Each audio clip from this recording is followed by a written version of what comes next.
dalam kitab Hawashi Syarwani ala Tuhfal Muhtaj. Hawashi Syarwani itu kitabnya Al-Imam Syarwani. Tuhfal Muhtaj itu kitabnya Al-Imam Ibnu Hajar Al-Haytami, yang dimana Tuhfal Muhtaj adalah syarah daripada kitab Minhajut Talibin Al-Imam Nawawi. Jadi kalau ente orang belajar fikih, ada namanya matan, ada namanya syarah, ada namanya hawashi.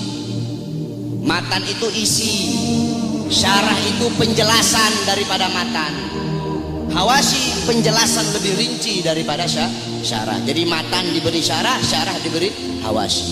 Matannya itu Minhajut Talibin Imam Nawawi, disyarahkan oleh Imam Ibnu Hajar Al-Haytami, yaitu Tuhfal Muhtaj, syarah Minhaj. Tuhfal Muhtaj kemudian dijelaskan lagi oleh Al-Imam Syarwani yang diberi nama Hawashi Syarwani. Dalam kitab Hawashi Syarwani dijelaskan bahwasanya inna afdhalal layali, sesungguhnya paling mulianya malam itu, paling utamanya malam itu, yaitu malam kelahiran baginda Nabi besar Muhammad. Setelah malam kelahiran Nabi baru malam Lailatul Qadar. Setelah malam Lailatul Qadar baru malam Isra.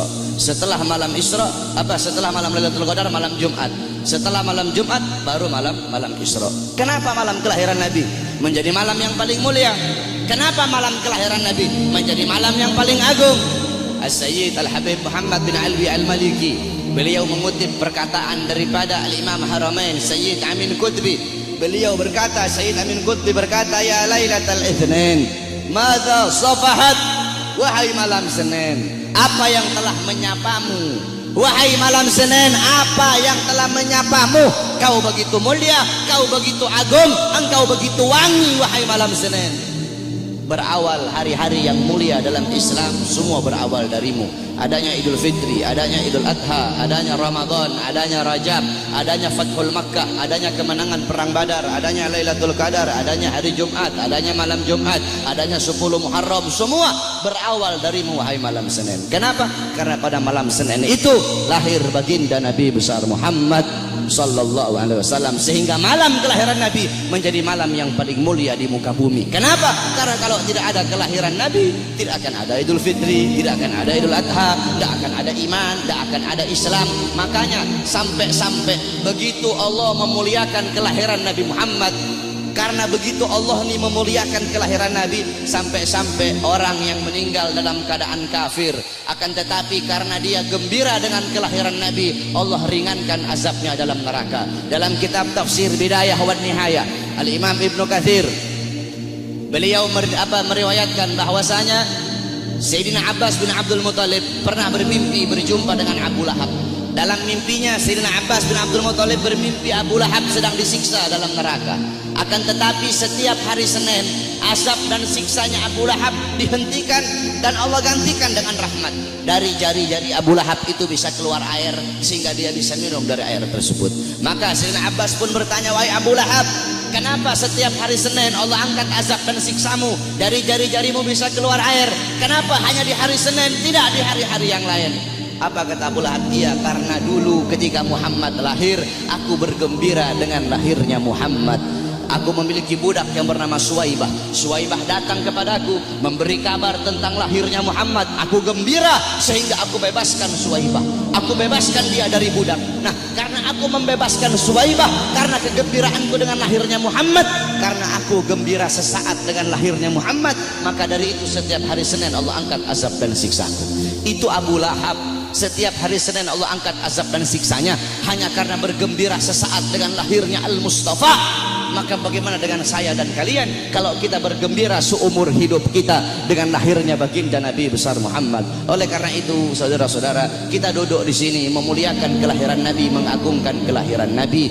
Ini suatu perbuatan yang mulia. Tetapi banyak juga golongan-golongan di luar sana, banyak golongan-golongan yang mulut kotornya berani mengatakan bahwasanya orang-orang yang duduk di maulid itu mereka telah berbuat dosa besar. Maulid itu adalah bid'ah dalalah, maulid itu bid'ah yang sesat, maulid itu sumber kesyirikan, maulid itu sumber kekafiran. Banyak golongan-golongan di luar sana yang berkata seperti itu. Ini golongan-golongan yang bodoh, golongan-golongan yang goblok, golongan-golongan yang dungu, tidak ngerti kaidah fikih, tidak ngerti takhrij hadis, tidak ngerti mustalah hadis. Baru belajar beberapa tahun di Arab Saudi, pulang baru punya jenggot 8 lembar 9 lembar, sudah berani menyesat-nyesatkan orang yang duduk di majelis maulidnya Nabi Muhammad sallallahu alaihi wasallam. Saudara-saudara, kalau kita mau lihat bid'ahnya, luarnya ya bid'ah, luarnya bid'ah, luarnya covernya bid'ah, covernya ini sesuatu yang baru, tetapi intisari, lubabnya, intisari yang ada dalam peringatan maulid ini bukanlah sesuatu yang bid'ah. Tadi di maulid, tadi dibacakan Quran. Apakah membaca Quran sesuatu yang bid'ah? Kau duduk di sini, kita saling makan sama-sama. Nanti selesai acara makan bareng-bareng. Dalam kitab dijelaskan Nabi Allah Ibrahim menjadi Khalilullah. Nabi Ibrahim itu jadi kekasih Allah karena 3 sebab. Pertama, Nabi Ibrahim lebih memilih perintah Allah daripada perintah selain Allah. Yang kedua, Nabi Ibrahim tidak pernah makan sendiri. Nabi Ibrahim itu kalau makan pasti bareng-bareng, pasti sama-sama. Kalau beliau cuma sendiri, beliau rela jalan kaki berkilo-kilo hanya untuk cari teman untuk makan sama-sama. Kita duduk di sini mengikuti sunnah Nabi Allah Ibrahim. Nabi Muhammad juga makannya selalu bersama-sama. Apakah ini sesuatu yang bid'ah? Tidak. Kita duduk di sini saling menyebarkan salam. Apakah menyebarkan salam sesuatu yang bid'ah? Nabi Muhammad berkata afsus salam, sebarkan salam. Kita duduk di sini saling memberi makan. Nabi Muhammad bilang wa'atimut ta'am, berilah makan. Kita duduk di sini menyambung tali silaturahmi. Kata Nabi Muhammad wasilul arham, sambunglah tali persaudaraan. Kita duduk di sini mengenang Nabi Muhammad, menyebut-nyebut nama Rasulullah sallallahu alaihi wasallam. Bukankah dalam hadis riwayat Ad-Dailami dalam kitab musnad beliau, yaitu kitab yang bernama Al-Firdaus, qala Rasul dzikrul anbiya minal ibadah, mengingat para nabi, mengingat para rasul itu adalah ibadah. Dzikrus sholihin minal kafarah, dzikrul maut minas sadaqah, wa dzikrul kubur yuqarribukum minal jannah. Kata Nabi Muhammad, mengingat para nabi, mengingat para rasul, menyebut-nyebut nama mereka itu adalah ibadah. Kita duduk di sini menyebut Nabi Muhammad, mengingat Nabi Muhammad, mengenang Nabi Muhammad, membaca sirah beliau, tarikh beliau agar bisa mengambil iktibar, mengambil pelajaran dari kisah hidup beliau. Apakah ini sesuatu yang bid'ah? Tidak. Kita duduk di sini bersolawat kepada Nabi Muhammad. Bukankah Allah berkata innallaha wa malaikatahu yusholluna 'alan nabi ya ayyuhalladzina amanu shollu 'alaihi wa sallimu taslima. Apakah salawat sesuatu yang bid'ah? Tidak. Kita duduk di sini menuntut ilmu. Saya dan kalian duduk di sini untuk menuntut ilmunya Allah. Menuntut ilmu fardhatun. Menuntut ilmu hukumnya sangat-sangat wajib. Dalam kaidah dijelaskan amrun bisyai' amrun biwasailihi. Perintah terhadap sesuatu, maka perintah juga terhadap sarana atau prasyarat bagi orang-orang untuk melakukan sesuatu yang diperintahkan tersebut.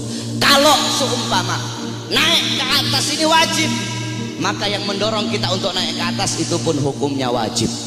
Naik ke atas hukumnya wajib. Yang dorong ente naik ke atas apa?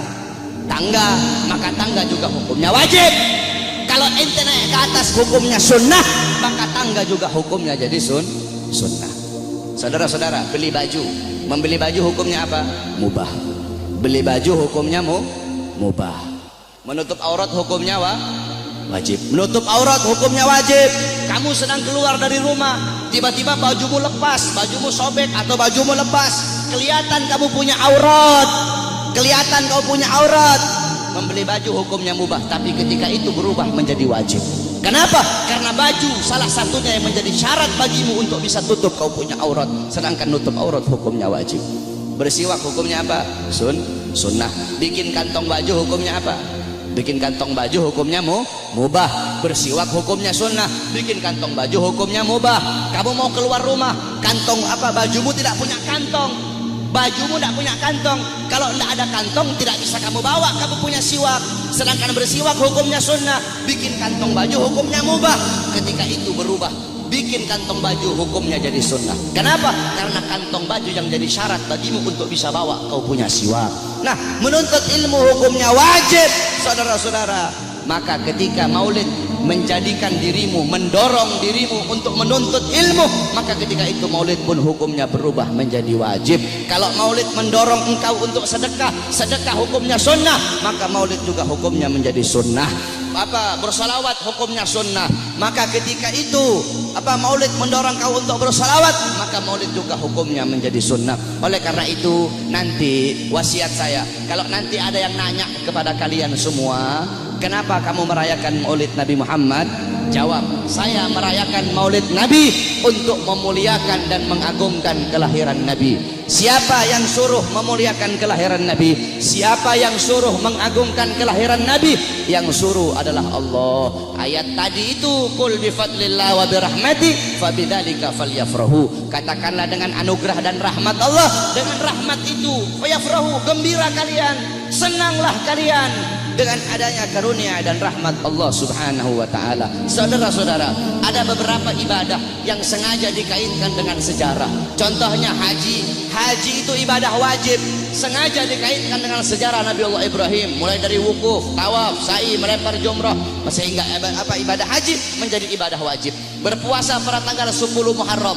Berpuasa pada tanggal 10 Muharram itu sengaja dikaitkan dengan sejarah Nabi Musa alaihi salam. Ketika Rasulullah nanya sama Yahudi Madinah, kenapa kalian berpuasa pada tanggal 10 Muharram? Kata Yahudi Madinah, karena kami bersyukur atas selamatnya Nabi Musa dari kejaran tentara Fir'aun. Apa kata Rasulullah? Nahnu ahaqqu bi Musa minkum. Kami lebih berhak atas Musa daripada kalian. Rasul pun memerintahkan para sahabat untuk berpuasa pada tanggal 10 Muharram, sehingga berpuasa pada 10 Muharram menjadi ibadah sunnah. Saudara-saudara, para ulama mengatakan, jikalau perhatikan kata-kata ini, jikalau berpuasa pada tanggal 10 Muharram menjadi ibadah sunnah karena bersyukur atas selamatnya Nabi Musa, maka bagaimana dengan terselamatkan seluruh alam semesta ini berkat adanya Nabi Muhammad? Selamat Nabi Musa, kalian bersyukur dengan berpuasa di tanggal 10 Muharram. Maka bagaimana dengan terselamatkan seluruh alam semesta berkat Nabi Muhammad sallallahu alaihi wasallam. Saudara-saudara, kita ini udah telat. Saya dan kalian udah telat, saudara-saudara. Yang pertama kali memuliakan kelahiran Nabi, yang pertama kali mengagungkan kelahiran Nabi adalah Allah Subhanahu wa taala. Tetapi Allah punya cara lain. Cara Allah tidak sama dengan cara kita. Cara kita memuliakan hari kelahiran Nabi, duduk di sini undang para ulama, para habaib, para kiai, minta nasihat dari beliau-beliau, bersolawat, baca maulid, itu cara kita. Tapi Allah punya cara sendiri. Bagaimana cara Allah memuliakan kelahiran Nabi? Yang pertama kali memuliakan kelahiran Nabi itu Allah, bukan manusia, bukan malaikat, Allah Subhanahu wa taala. Bagaimana caranya Allah memuliakan kelahiran Nabi? Dalam kitab Qisasul Anbiya dijelaskan. Kita semua tahu Nabi Muhammad lahir pada hari Senin, pada tanggal 12 Rabiul Awal, pada tahun gajah, amal fil. Wa summiya ama wiladati amal fil. Dinamakan tahun kelahiran beliau itu tahun gajah, li'anna malikal Habasyah, karena raja Habasyah mengutus tentara-tentara yang menaiki gajah yang besar. Untuk apa? Lihadmil Ka'bah, untuk merusak Ka'bah, untuk menghancurkan Ka'bah.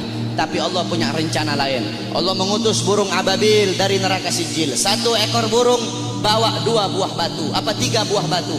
1 batu di mulutnya, 2 batu ditaruh di kakinya. Dengan izin Allah itu burung terbang. Allah perintahkan untuk melemparkan itu batu di atas kepala tentara gajah. Ketika itu batu jatuh di atas kepala tentara gajah, tembus sampai ke kaki. Saudara-saudara, Allah hancurkan pasukan gajah. Kenapa Allah hancurkan pasukan gajah? Ikraman, untuk memuliakan dan mengagungkan kelahiran baginda Nabi besar Muhammad sallallahu alaihi wasallam. Padahal bagi Allah tidak mustahil kalau Allah mau hancurkan pasukan gajah sebelum mereka nyerang, bisa Allah hancurkan. Tapi kenapa Allah hancurkan ketika mereka menyerang Ka'bah? Untuk memuliakan kelahiran dan keagungan, untuk mengagungkan kelahiran baginda Nabi besar Muhammad. Siapa saudara-saudara yang merobohkan istana Romawi? Ketika Nabi Muhammad lahir, istana Romawi roboh. Siapa yang robohkan? Allah. Kenapa Allah robohkan istana Romawi di hari lahirnya Nabi? Padahal tidak mustahil kalau Allah mau robohkan sebelum Nabi Muhammad lahir, bisa. Bisa bagi Allah. Allah merobohkan sebelum Nabi Muhammad lahir, bisa. Tapi kenapa Allah robohkan di hari lahirnya Nabi? Ikraman, untuk memuliakan dan mengagungkan kelahiran baginda Nabi besar Muhammad. Siapa yang memadamkan api Majusi, api yang selama ribuan tahun tidak pernah padam? Nabi Muhammad lahir, api Majusi menjadi padam. Siapa yang memadamkan? Allah. Kenapa Allah padamkan api Majusi di hari lahirnya Nabi? Kok tidak di hari-hari sebelumnya? Padahal tidak mustahil bagi Allah untuk memadamkan api Majusi sebelum Nabi Muhammad lahir, bisa. Tapi kenapa di lahirnya hari Nabi Muhammad? Ikraman, untuk memuliakan dan mengagungkan kelahiran Nabi Muhammad. Oleh karena itu Allah saja memuliakan kelahiran Nabi, Allah saja mengagungkan kelahiran Nabi. Maka kita siapa kok tidak memuliakan dan tidak mengagungkan kelahiran baginda Nabi besar Muhammad sallallahu alaihi wasallam. Oleh karena itu saudara-saudara, cintai beliau, jadikan beliau sebagai teladanmu, jadikan beliau sebagai pedomanmu, jadikan beliau sebagai idolamu.